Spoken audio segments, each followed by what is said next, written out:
नमस्कार, फिर से स्वागत है आपका ज्योग्राफी क्लास में। देखिए, एटमॉस्फेयर शुरू हुआ था क्लास, और एटमॉस्फेयर में हमने कल आपको बताया था किस चीज़ के बारे में। तो एटमॉस्फेरिक कंपोजिशंस के बारे में, यानी क्लाइमेट को हमने शुरू किया था एटमॉस्फेयर से, क्योंकि एटमॉस्फेयर अगर नहीं होगा तो क्लाइमेट का विकास नहीं होगा। इसलिए मैंने आपको समझाया था कि एटमॉस्फेयर में दो तरह की चीज़ें होती हैं। एक, एटमॉस्फेरिक कंपोजिशन, संगठन, यानी वायुमंडल किस चीज़ों से बना है, और दूसरा हमने आपको बताया था स्ट्रक्चर, यानी संरचना कैसे बनी है।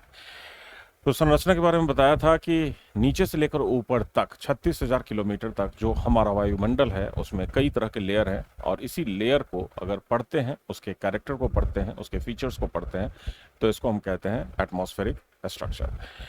कंपोजिशंस में पिछली क्लास में हमने आपको मिक्सचर ऑफ गैसेस बताया था। मैंने आपको कहा था कि वायुमंडलीय संगठन में तीन तरह की चीज़ें होती हैं। एक होता है एटमॉस्फेरिक गैसेस, यानी मिक्सचर ऑफ गैसेस। दूसरा होता है वाटर वेपर, जिसको जलवाष्प कहते हैं। और तीसरा होता है डस्ट पार्टिकल, जिसमें कल हमने डिटेल में आपको मिक्सचर ऑफ गैसेस के बारे में बताया था, ग्रीन हाउस इफेक्ट के बारे में बताया था, और नीचे से ऊपर तक गैसों का जो फैलाव है उसके बारे में बताया था कि नीचे कौन सी लेयर होती है, उसके ऊपर कौन सी होती है। तो जितने भी स्टूडेंट्स हैं, ये जारी रखिए क्लास, नोट्स बनाते रहिए और हमको सेंड करते रहिए 9667723647 पर। ये आपका चैनल है, इसको सब्सक्राइब कीजिए, आगे भी बढ़ाइए। अब देखिए, हम आते हैं एटमॉस्फेरिक कंपोजिशंस में, जो कल हमने आपको बताया था। तो आइए, ये क्लास एटमॉस्फेरिक कंपोजिशंस की है। एटमॉस्फेरिक कंपोजिशन, एटमॉस्फेरिक कंपोजिशंस को देखते हैं। वायुमंडलीय संगठन को देखते हैं, यानी एटमॉस्फेरिक कंपोजिशंस। वायुमंडलीय संगठन कहते हैं इसको, एटमॉस्फेरिक कंपोजिशंस कहते हैं, जिसमें मैंने पिछली क्लास में बताया था मिक्सचर ऑफ गैसेस, यानी गैसों का मिश्रण है। मिक्सचर ऑफ गैसेस, वायुमंडल में गैसों का मिश्रण है, जिसके बारे में कल चर्चा हुई थी। और आज हम बताएंगे वाटर वेपर के बारे में, यानी ये जो वाटर वेपर है ये कितना उपयोगी है हमारे लिए, जलवाष्प। और बचा हुआ है डस्ट पार्टिकल, यानी धूलकण, डस्ट पार्टिकल, धूलकण। तो अब आइए जलवाष्प की चर्चा करते हैं। तो जलवाष्प क्या क्या होते हैं और कैसे इनका संघनन होता है उसको बताते हैं। देखिए, सबसे पहले समझिए कि पृथ्वी पर अगर मैं बात करूं, तीन अवस्थाएं होती हैं। एक सॉलिड अवस्था, एक लिक्विड अवस्था, एक गैस अवस्था। ये याद रखिएगा। अगर मैं जलवाष्प की बात कर रहा हूं यहां पे, तो सबसे पहले समझिए सॉलिड, पहला स्टेज किसी का भी सॉलिड अगर मान लें, दूसरा स्टेज अगर उसका लिक्विड मान लें, और तीसरा स्टेज किसी भी चीज का गैस। ये तीन अवस्था होती है। बाकी एक प्लाज्मा होता है जो अभी हम डिस्कस नहीं करेंगे। सॉलिड में अगर मैं आपसे कहूं कि ये आइस है, लिक्विड में अगर मैं कहूं कि वाटर है यानी जल है, और गैस में अगर मैं कहूं वेपर है। तीन स्टेज है, यानी बर्फ है, जल है और जलवाष्प है। अब अगर मैं आपसे क्वेश्चन करूं कि अगर आप आइस है आपके पास, सपोज कीजिए आपके पास आइस है, बर्फ है, और मैं कहूं कि इसको वाटर बनाना है, तो आप इसमें एनर्जी क्या करेंगे, देंगे या लेंगे? तो इसमें आप एनर्जी देंगे, इसमें एनर्जी देंगे। तो जो एनर्जी आपने इसमें दी वो चेंज हो गया किस में, वाटर में, यानी आइस खत्म हुआ, वाटर। तो जो एनर्जी इसमें दी वो चला गया इसमें, क्योंकि आप एनर्जी जानते हैं, एनर्जी खत्म नहीं होती, उसका रूप चेंज हो जाता है। अब अगर मैं कहूं कि वाटर से वेपर बनाना है, तो फिर से इसमें एनर्जी देंगे या लेंगे? तो वाटर में एनर्जी देंगे। इसका मतलब वाटर समाप्त हुआ, वेपर बचा। इसका मतलब सबसे ज्यादा एनर्जी किसके अंदर छुपी हुई है, वेपर के अंदर छुपी हुई है। और सबसे ज्यादा एनर्जी अगर वेपर में है, तो इसी एनर्जी को हम कहते हैं लेटेंट हीट, यानी गुप्त उष्मा। समझ गए? ये गुप्त उष्मा। तो अगर मैं कहूं कि सबसे ज्यादा गुप्त उष्मा किसमें होता है, जलवाष्प में होता है या बर्फ में होता है, तो आप कहेंगे सबसे ज्यादा लेटेंट हीट ये होता है वेपर में। तो वेपर के ऊपर अगर आप हाथ रखें, वेपर के ऊपर आप हाथ रखें और वाटर के ऊपर हाथ रखें, वेपर के ऊपर हाथ रखें, सॉरी, वेपर के ऊपर हाथ रखें और आग के ऊपर हाथ रखें, तो जल्दी जलन किस में होगा? तो ऑफ कोर्स वेपर में होगा। कुकर की सीटी निकालिए और मुंह लगा के देखिए, क्या इफेक्ट होता है? यानी कि वेपर में लेटेंट हीट ज्यादा होने के कारण जलन सबसे ज्यादा होता है स्टीम से या वेपर से। इसका मतलब है कि सबसे ज्यादा एनर्जी इस वेपर में होता है। अब मुझे बताइए, अगर वेपर से आपको वाटर बनाना है तो आप इसमें एनर्जी देंगे या लेंगे? तो आप वेपर से एनर्जी क्या करेंगे? लेंगे। इसका मतलब है अगर वेपर वाटर में चेंज हुआ तो ये एनर्जी रिलीज करेगा या गेन करेगा? रिलीज करेगा। अगर वेपर वाटर में चेंज हुआ तो एनर्जी को क्या करेगा? रिलीज करेगा। फिर वाटर अगर आइस में चेंज हुआ तो एनर्जी को क्या करेगा? रिलीज करेगा। यानी एक तरफ से ये लेगा तो दूसरी तरफ से छोड़ेगा। समझ रहे हैं? तो दूसरी तरफ से अगर ये हो गया तो ये छोड़ना शुरू करेगा। अब यहां देखिए, अब यहां मैं आपको इस चीज को यहां पे हटा देता हूं। अब सपोज कीजिए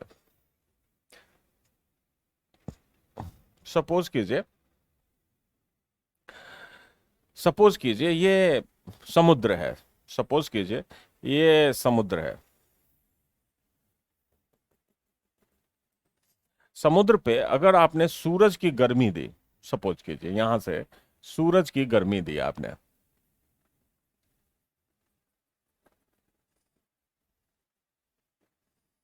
तो मुझे बताइए ये जो वाटर है किस में चेंज होगा? वेपर में चेंज होगा। ये वाटर किस में चेंज हुआ? वेपर में चेंज होगा। हुआ चेंज? ये वेपर।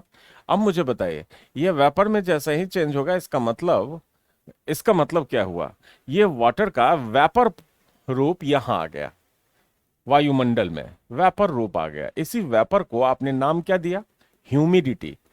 क्या नाम दिया? आर्द्रता। तो ये जो वेपर वायुमंडल में शामिल हुआ इसको आपने क्या नाम दिया है? ह्यूमिडिटी। याद रखिएगा, ये ह्यूमिडिटी आर्द्रता या नमी कह सकते हैं इसको आप। तो ये क्या है? आर्द्रता है। इसको हम कहते हैं आर्द्रता या ह्यूमिडिटी। अब मुझे बताइए जैसे जैसे, अगर मैं बात करूं आपसे कि जैसे जैसे ये ऊपर की तरफ जाएगा, अब मुझे बताइए ये वेपर जैसे जैसे ऊपर की तरफ जाएगा, क्योंकि ये हल्की होकर ऊपर उठेगा, जैसे जैसे ये ऊपर की तरफ जाएगा ये ठंडा होता जाएगा या गर्म होता जाएगा? तो मैंने आपको पिछली क्लास में क्या कहा था कि वायुमंडल में हमें जो तापमान मिलता है नीचे से मिलता है, सन से नहीं मिलता। अर्थ जब लॉन्ग वेव्स रेडिएट करती है तब जाके ग्रीन हाउस गैस इसको एब्जॉर्ब करती है। इसका मतलब अर्थ से दूर जाते हैं तो टेम्परेचर डाउन होता है। कितने मीटर पे? 1000 मीटर पे -6.5 डिग्री। मैंने आपको कल बताया था, याद होगा आपको। तो इसका मतलब है जैसे जैसे ये ऊपर जाएगा तो ये ठंडा होता जाएगा। अब मुझे बताइए ये ठंडा होता जाएगा तो ये जो एयर है, ये ह्यूमिडिटी है, ये फैलता जाएगा या सिकुड़ता जाएगा? तो याद रखिएगा जैसे जैसे ये ऊपर जाएगा, अगर यहाँ पे ये इतने दूर में फैला हुआ है तो इस स्टेज पे जाके ये यहाँ सिकुड़ जाएगा, क्योंकि ठंडी में कोई भी चीज क्या होगा? सिकुड़ेगा। यानी सारे वेपर पास पास आएंगे। एयर का जो मिक्सचर्स है वो तो फैलेगा, लेकिन ये जो वेपर है ना ये पास पास आते हैं। याद रखिएगा ये वेपर पास पास आते हैं।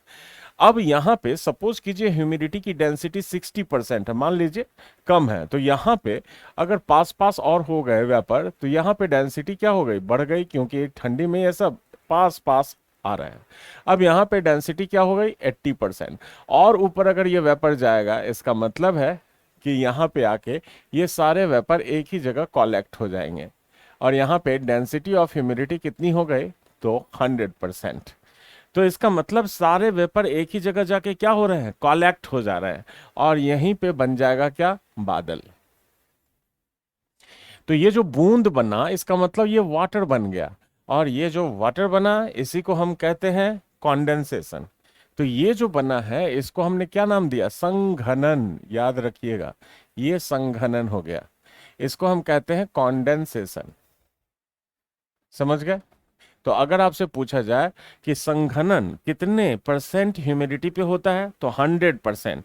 लेकिन 100% कौन सा ह्यूमिडिटी? याद रखिएगा ये जो 100% ह्यूमिडिटी मैं कह रहा हूं ये कौन सा ह्यूमिडिटी है? तो रिलेटिव ह्यूमिडिटी यानी सापेक्षिक आर्द्रता। तो प्रतिशत में अगर कोई ह्यूमिडिटी मेजर किया जाता है तो वो होता है रिलेटिव ह्यूमिडिटी। इसको भी हम आपको बता देते हैं, जिसको कहते हैं सापेक्षिक आर्द्रता। संघनन हो गया। इसी संघनन के दूसरे रूप को, यानी दूसरा रूप क्या है, इसी को हम कहते हैं ड्यू पॉइंट या ओशांक बिंदु। याद रखिएगा, तो अगर पूछा जाए ड्यू पॉइंट या ओशांक बिंदु कितने परसेंट रिलेटिव ह्यूमिडिटी पे बनता है, तो 100% रिलेटिव ह्यूमिडिटी पे बनता है। कॉन्डेंसेशन हो जाता है और तब बादल बन जाते हैं। तो बादल जैसे ही बनेगा, यहाँ पे झमाझम बारिश शुरू हो जाएगी। अब देखिए यहाँ पे कॉन्डेंसेशन के बाद या ड्यू पॉइंट के बाद यहाँ पे बारिश शुरू हो गई। अब आपको दो चीज याद रखना है, एक रिलेटिव ह्यूमिडिटी और एक एब्सोल्यूट ह्यूमिडिटी। दोनों ह्यूमिडिटी मैं आपको अभी बता देता हूं, उसको आप देखिएगा। तो सबसे पहले समझिए रिलेटिव ह्यूमिडिटी क्या होता है। समझिए, यहाँ पे मैं आपको दोनों ह्यूमिडिटी बताता हूँ। सबसे पहले आइए रिलेटिव ह्यूमिडिटी के बारे में चर्चा करते हैं। रिलेटिव ह्यूमिडिटी के बारे में हम आपको बताते हैं। सापेक्षिक आर्द्रता क्या होता है, इसको समझिए। सापेक्षिक आर्द्रता, तो सापेक्षिक आर्द्रता क्या है, सबसे पहले समझिए। देखिए सापेक्षिक आर्द्रता क्या है, मुझे बताइए। इस कमरे का कुछ टेम्परेचर होगा, इस कमरे का कुछ टेम्परेचर होगा। मान लेते हैं इस कमरे का टेम्परेचर है 25 डिग्री सेल्सियस। सपोज कीजिए तापमान इस जो कमरे का है ये 25 डिग्री सेल्सियस है। अब मुझे बताइए, क्या इस कमरे में ह्यूमिडिटी है? तो जरूर है। जब आप किसी भी कमरे में एसी लगा देते हैं तो उस वेपर को क्या करता है, वो एब्जॉर्ब करके पानी बना के नीचे बोतल में गिराता है। तो किसी भी जगह पे ह्यूमिडिटी होती ही होती है, एकदम ड्राई नहीं होता है। समझ गए? तो ह्यूमिडिटी का मतलब, अगर यहाँ पूछिए ह्यूमिडिटी कितना है, अगर इस वायुमंडल से पूछिए भाई कितना है ह्यूमिडिटी, तो ये क्या कहेगा, पर मीटर, यानी पर,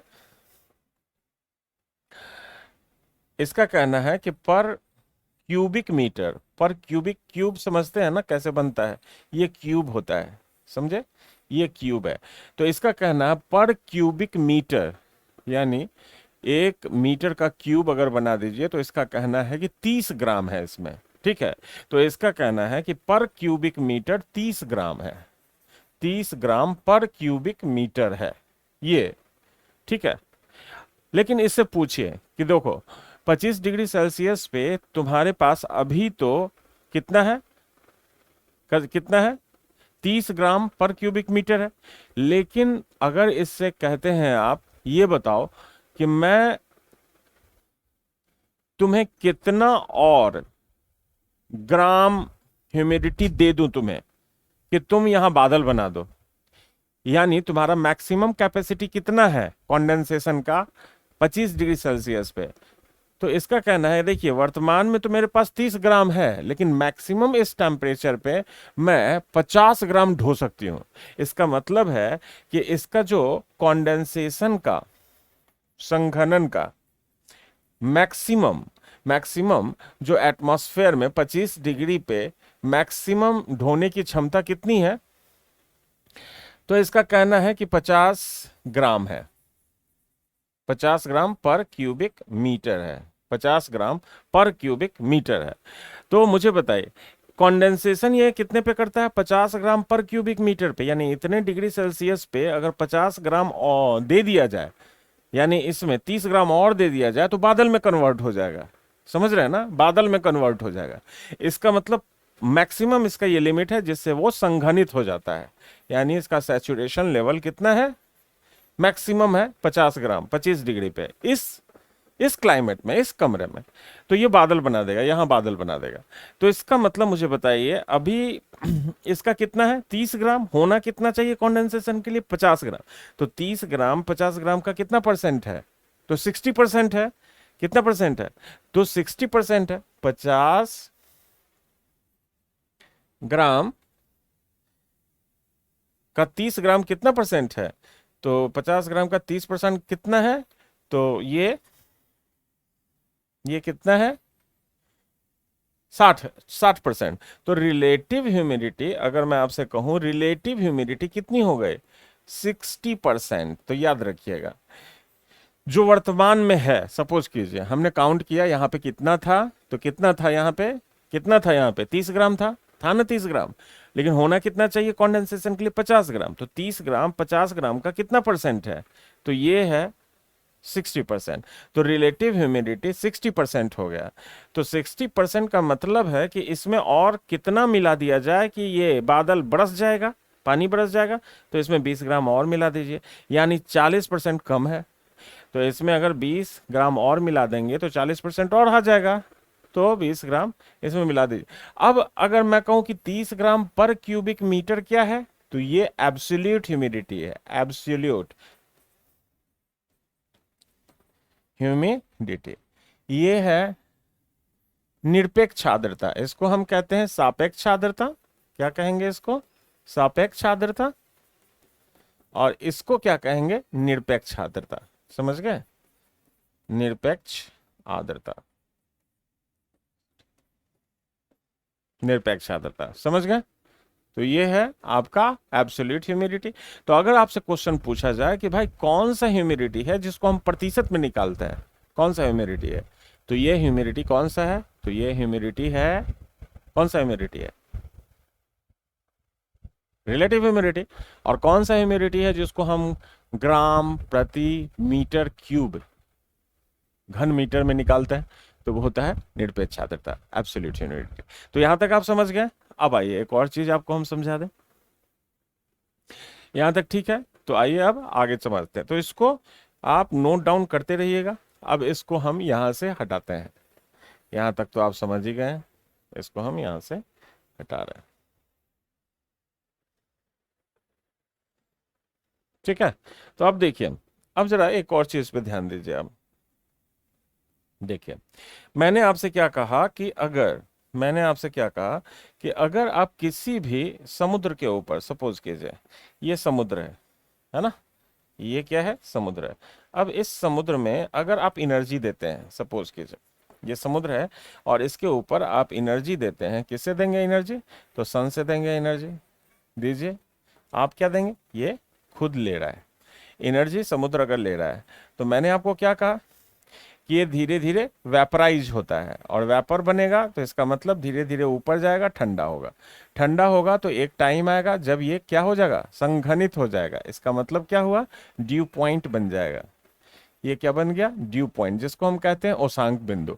लेकिन अगर इस ड्यू को और ऊपर ले जाया जाए एयर के द्वारा, कोई साइक्लोन के द्वारा, जब नीचे से ऊपर उछाल दिया जाए, तो ऊपर जाने के बाद एक टाइम आएगा जब यही बूंद जो वाटर है ये आइस में कन्वर्ट हो जाएगा। ये आइस बन गया। इसका मतलब यहाँ पे फ्रीजिंग पॉइंट बन गया। फ्रीजिंग पॉइंट, हिमांक बिंदु कहते हैं इसको। ये हो गया कौन सा बिंदु? हिमांक बिंदु। इसका मतलब है नीचे से जैसे जैसे आप ऊपर जा रहे हैं वैसे वैसे टेम्परेचर घट रहा है। जिसका एवरेज रेट कितना था? एवरेज रेट हमने आपको बताया था ना, 1000 मीटर ऊपर जाते हैं तो -6.5 डिग्री सेल्सियस क्या होता है? कम होता है जैसे जैसे ऊपर जाते हैं। तो देखिए, यहाँ दो अवस्था है। एक कॉन्डेंसेशन की अवस्था, यहां तक अगर आप बात करें, दो लेवल है इसका। एक लेवल यहाँ और एक लेवल कौन सा है? तो एक लेवल ऊपर यहां तक, ठीक है।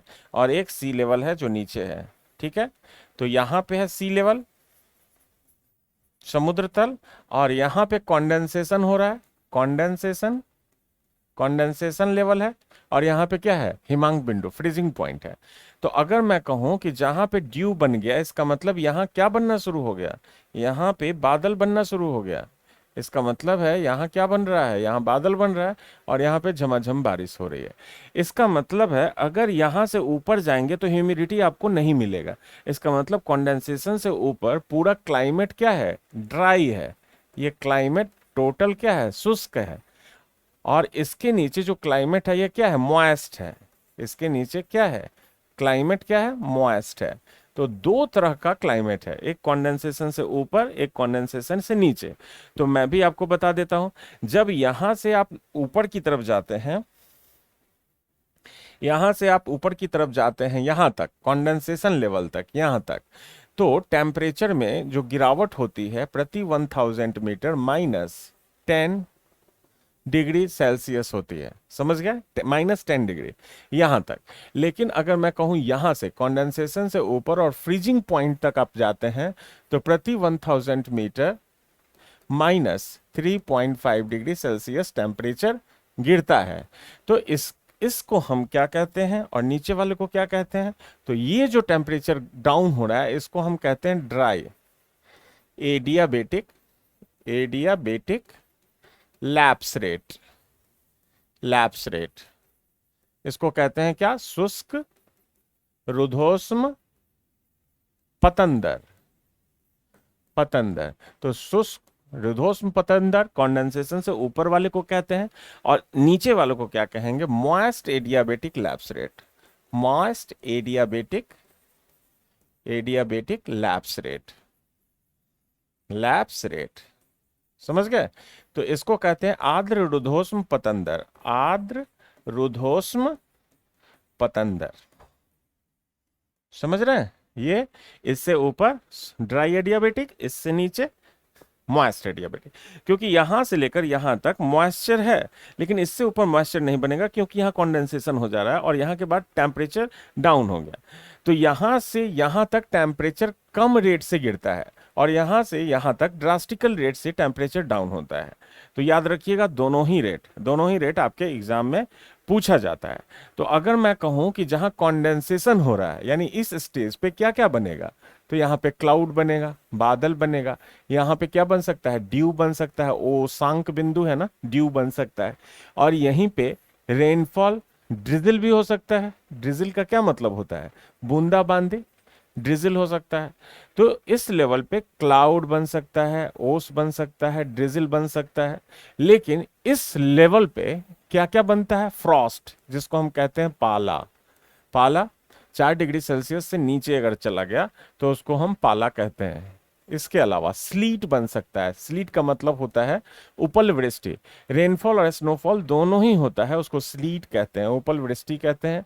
यहाँ पे क्या बन सकता है? स्नोफॉल होता है, स्नोफॉल। स्नोफॉल का मतलब है हिमवृष्टि।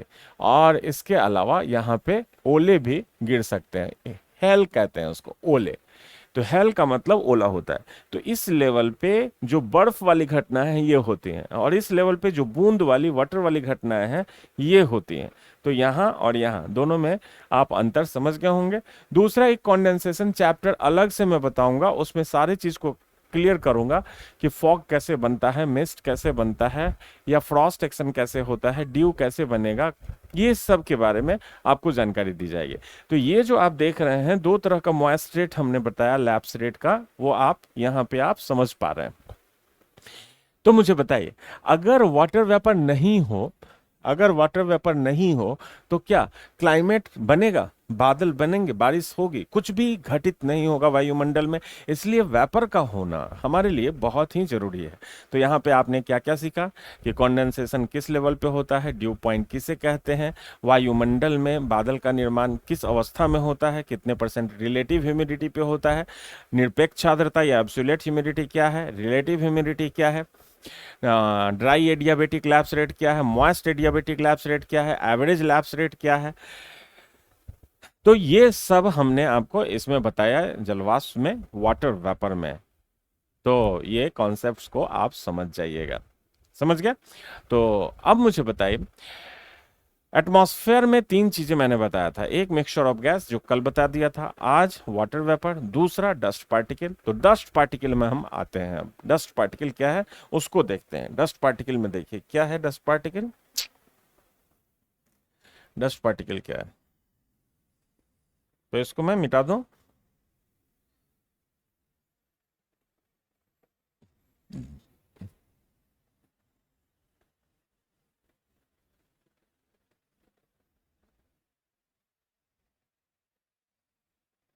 तो डस्ट पार्टिकल में आए। अब बचा डस्ट पार्टिकल। देखिए डस्ट का होना वायुमंडल में अति ही आवश्यक है। क्यों कहा जाता है? क्योंकि बूंद का निर्माण करने के लिए एक डस्ट चाहिए, एक न्यूक्लियाई चाहिए, चाहे वो किसी भी रूप में हो। कहा जाता है किसी भी चीज का जो छोटा पार्टिकल्स होता है जो वाटर एब्जॉर्बिंग बॉडी का काम करता है, जैसे सॉल्ट, नमक आप देखते हैं ना, ये नमक सबसे ज्यादा समुद्र के ऊपर फैला होता है और इवेपोरेशन के थ्रू इसी डस्ट पार्टिकल में कंडेंसेशन होकर क्लाउड्स बन जाता है।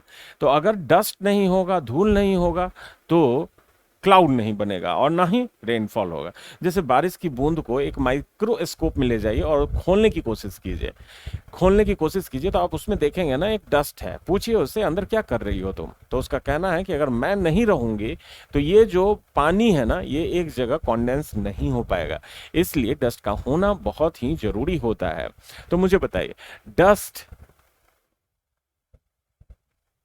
अगर महाद्वीप में और ओशियन में, समुद्र में, दोनों में अगर बात की जाए तो ज्यादा बारिश कहाँ होगी? तो आप कहेंगे सर डस्ट सबसे ज्यादा महाद्वीप में होती है, तो महाद्वीप में बारिश होगी। लेकिन मेरा कहना यह है, एरिया किसका ज्यादा है? एरिया किसका ज्यादा है? 71% क्षेत्र जो है ये तो महासागर का है, तो महासागर में बारिश ज्यादा होनी चाहिए ना। आप कहेंगे सर महासागर में डस्ट कहाँ है? तो मैंने अभी तो आपको बताया, ये महासागर के ऊपर किस चीज का डस्ट होगा? नमक के NaCl पार्टिकल्स होगा। लेकिन महाद्वीप में बहुत सारे डस्ट मिलेंगे, फ्लाई ऐश मिलेंगे, जैसे आप उड़न राख कहते हैं, कोई भी आग जलाता है उससे राख निकल जाता है, आसमान में उड़ जाता है। उसके अलावा सिलिका पार्टिकल्स है जो रेत के कण हैं, उसके अलावा आप देखेंगे पॉलन ग्रेन्स हैं जो पराग कण हैं, ये सब डस्ट के रूप में होते हैं। और समुद्र में भी बहुत सारे डस्ट होते हैं जो नमक के रूप में होते हैं, जैसे NaCl है, sodium chloride, magnesium chloride, magnesium sulphate, sodium sulphate, calcium sulphate, ये सब डस्ट के रूप में होते हैं। तो अगर डस्ट नहीं होगा तो कंडेंसेशन में बहुत बड़ा चैलेंज उत्पन्न होता है, इसलिए याद रखिएगा डस्ट का होना हमारे लिए अति ही आवश्यक है। अब देखिए, डस्ट में समुद्र में सबसे ज्यादा क्या पाई जाती है? NaCl, उसके बाद magnesium chloride, sodium sulphate, calcium sulphate, तो ये दोनों बहुत ज्यादा मात्रा में समुद्र के ऊपर है। इसके अलावा कॉन्टिनेंट में सिलिका की मात्रा, पॉलन ग्रेन्स, परागकण को कहते हैं, जो फूलों के लाल पीले बुरादे होते हैं उसको कहते हैं। इसके अलावा है फ्लाई ऐश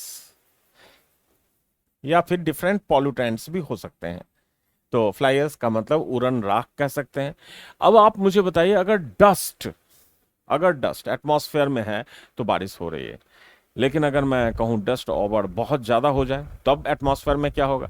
तो एक बैलेंस मात्रा डस्ट का होना जरूरी है। बहुत ज्यादा डस्ट हो जाएगा तो स्मॉगी हो जाएगा एनवायरनमेंट। स्मॉगी का मतलब होता है कि धूल लग जाएगा, धूल बहुत ज्यादा है, उसके साथ पॉल्यूशंस के कण बहुत ज्यादा है, जिसको हम कहते हैं पार्टिकुलेट्स मैटर 2.5, और एक PM10 होता है, माइक्रोन उसको कहते हैं, मतलब उसके साइज के आधार पे उसको बांटा गया है। एक अल्ट्रा माइक्रो भी होता है जो अभी आया है, तो उसको मैं एनवायरनमेंट के सेक्शन में डिस्कस करूंगा। लेकिन यहाँ पे जो डस्ट पार्टिकल है, अगर मैं कहूँ कि कहीं बारिश नहीं हो रही है और वहां आपको बारिश करना है तो कर देंगे आप?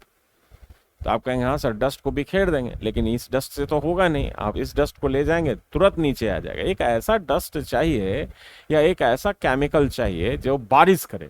लेकिन कौन सा बारिश, कैसे करेगा बारिश? तो जरा देखिए बारिश कैसे होगी। देखिए बारिश जो होती है ना, जो आर्टिफिशियल रेन आप करते हैं, वो हायर क्लाउड से होता है। हायर क्लाउड बर्फ के बने होते हैं, समझ रहे हैं? ये जो बर्फ का बादल है ये 6000 मीटर से ऊपर होता है, यानी 6000 मीटर का मतलब हुआ 6 किलोमीटर से ऊपर। और ऐसे बादल को हम कहते हैं साइरस क्लाउड्स, यानी सेरस क्लाउड। ये पच्छाप बादल कहते हैं इसको। 6000 मीटर से ऊपर वाले बादल होते हैं, ये बर्फ के बने होते हैं। अब एक ऐसा केमिकल आपको चाहिए ये सारे बर्फ के बादल पिघल जाए या इवेपराइज्ड हो जाए और अपनी बूंद नीचे गिरा दें।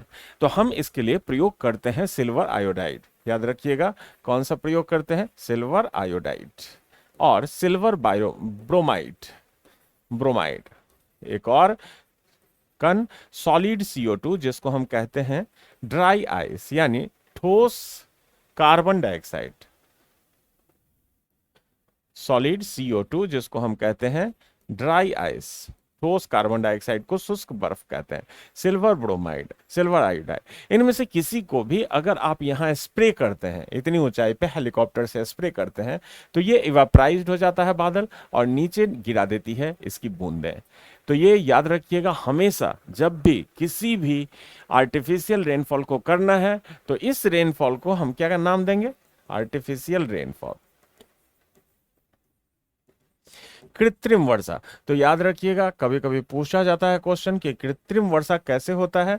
तो कृत्रिम वर्षा सीरस क्लाउड या हायर क्लाउड से होता है, जिसमें कौन सा केमिकल का यूज किया जाता है, silver iodide, silver bromide, solid CO2, dry ice भी कह सकते हैं।